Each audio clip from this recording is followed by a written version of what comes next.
सर्वधर्मान् परित्यज्य मामेकं शरणं Vraj. The miseries of material existence and the most hopeless conditions of life is the best possible opportunity to turn to God. You're listening to Bare Knuckle Bhakti Shorties on the Bhakti Recovery Podcast with Jiva G, coming at you every Monday with a little spiritual something. Hare Krishna, my friends. Good morning. Out for my walk. So, I really want to touch on something, this shorty I've been really grappling with it this week. And I don't even know if I'm grappling with it. I'm just sort of, I think that's even more of an extreme word, but I'm very much conscious of how powerful the senses are. And observing myself in the mode of passion, in rajas, and wanting so desperately to just give into that and make decisions based on rajas. But then I have a solid 12-step program. I've got Bhakti, and I've got it on that side. That tells me that's not a good idea, dear Jiva. So, as we know, and I speak of this often, our three modes of material nature, of rajas, first tamas, then rajas, and then sattva. So we've got a tamasic energy, which is of the lower kind, of lower energies, making really bad decisions like drinking and smoking and illicit sex and all kinds of things that are ruled by the lower natures, like an animal, right? So like what a dog does. Hunt, eat, mate. That's it. And then we got the rajasic natures, which is very much in the mode of passion, which is not as bad as tamas, but they're not the greatest. It's not the greatest mood to be making decisions from, unless it's purified, which is a lifelong process. And then we have a sattvic, this is everything that's aligned with God, everything that's aligned with Krishna, everything that's aligned with my program. Making those good, orderly decisions. Not just good, orderly direction, but good, orderly decisions. G-O-D. It's as if the whole system of child, parent, teenager, all of that is inside of me. And when I choose to listen to the parent, which is the good, orderly direction, by making that good, orderly decision, then usually it would be, I think it's something that will pan out to be better for me and for everyone else around me in my life. Because rajasic decisions, we don't even need to talk about the tamasic decisions. That's just but the rajasic decisions can lead to dysfunction and lead to confusion if they're not properly honed in and used in service. Because I'm a rajasic person, I've got rajasic nature, period. That's it. I am that person. I have accepted that. And I know for a fact if I do not offer that up in service and offer that mood up, it's going to touch upon tamas. It's going to touch upon the things. It's going to cause me, in my regular life, it's going to cause me confusion usually. It's going to hurt myself or someone else emotionally.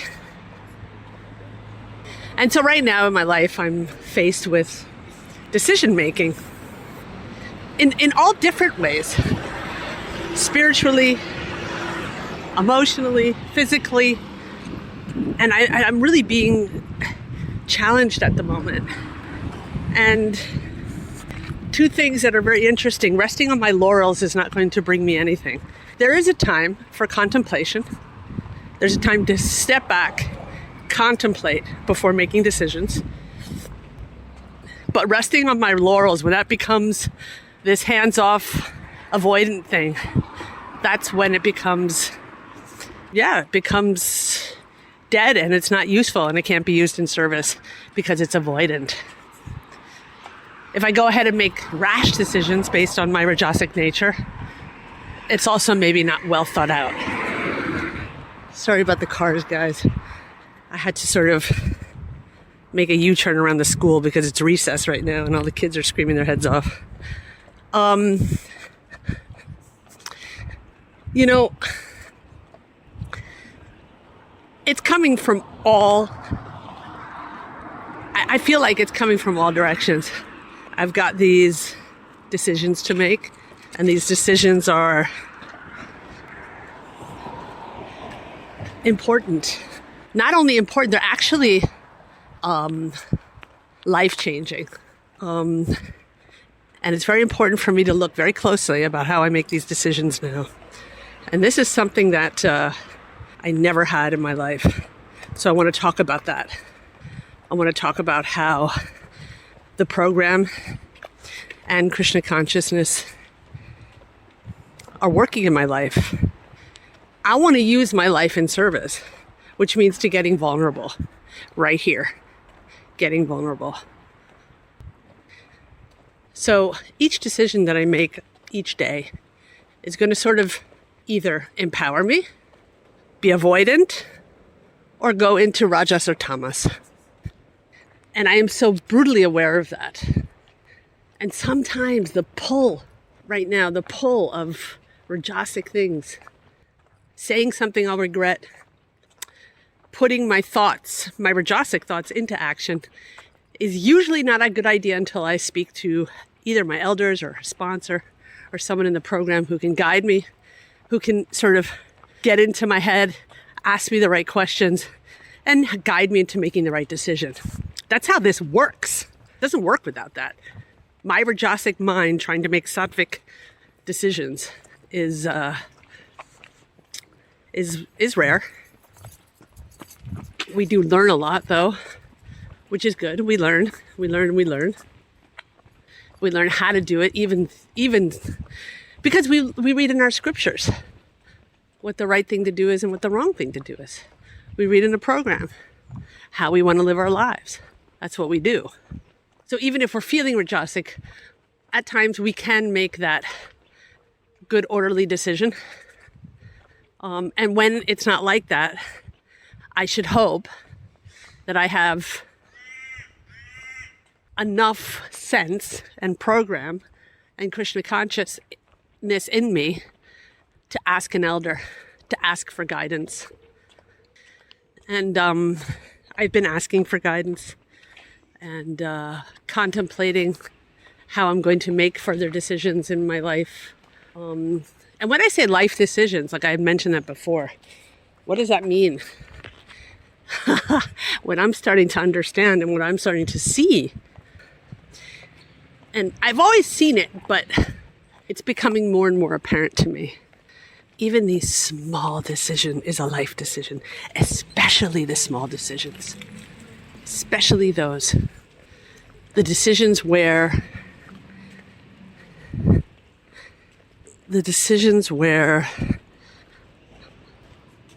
we decide if we're going to chant in the morning or not. If we're going to face towards Krishna or not. If we're going to work that step or not. If we're going to avoid it. If we're going to put it off.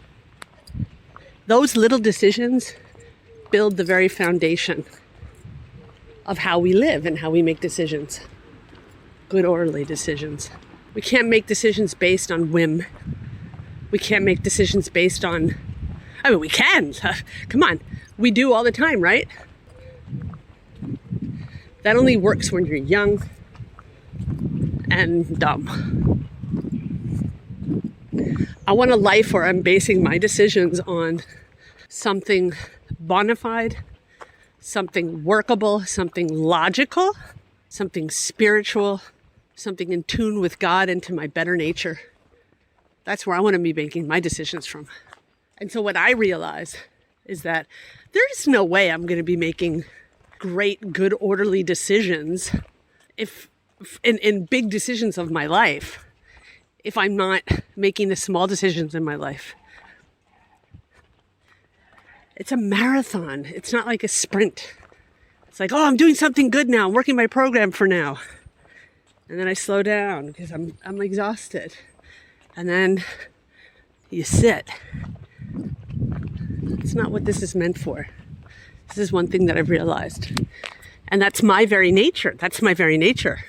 My nature wants to do that. My nature is a sprinter. That's my nature. That's how I'm wired. And so I have to use that to the best of my ability, change it to the best of my ability, let God in to the best of my ability to help me change that.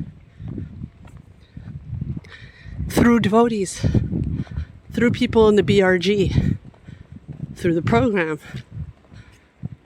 That's how we do it. Ugh. That was so funny right now. I don't know if you heard that in the background. Some drunk guy was just like, hey, yuck. That was a sign. That was funny. No coincidences here. It's in the morning. Guy with 2 beers in his hand just passed me and said, hey, baby, or something like that. Yuck. Anyway, that's waiting for me too. Who's to say if I don't make good decisions that I won't be hanging out with that guy? Well, I never would, even when I was drinking. But still. How amazing is life when we start to understand not only what's good for us, but practicing it on a daily basis. You know, living on the fruits of yesterday that runs out at some point. It just runs out. It's so important, people. It's so important.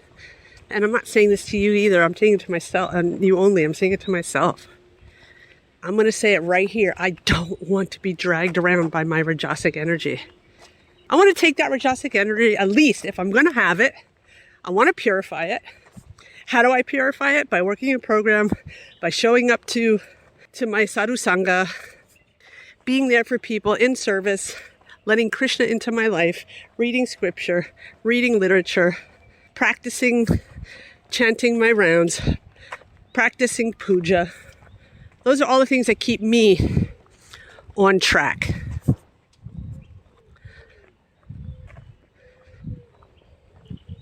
I could be so easily pulled away from that by one whimsical thing. One whimsical decision. Oh, I don't feel like doing that today. I want to go and do this, or I want to go and do that. And it's a struggle. It's like the parent and the rebellious child. I mean, we talk about this in ACA. We talk about that. The inner family. You know, the rebellious child has had a good portion of my life. Self-will run riot. And to really be able to talk to the adult. And to be able to understand that the adult is the one in charge. And the adult is fortified with spiritual energy. I fall into self-sufficiency way too often, my friends, to a toxic level. Self-sufficiency. It's a great thing to have. Fierce independence. It was the only thing that I had growing up because I had nobody to protect me. I am accustomed to protecting myself for my whole life until I found God. And even that habit has so deeply embedded in me to be fiercely independent. And that I'm the only one who can make these decisions. That it's hard sometimes even to let Krishna into my life. Include him in my decisions. I've been in soldier mode for so long that I have forgotten that I have a sweet, soft heart. And that needs attention. So, and I'm mentioning this because this is one of my decisions that I have to make now. Am I going to decide to take care of my heart? Or am I going to forget about that because it's just too painful and I'm too vulnerable?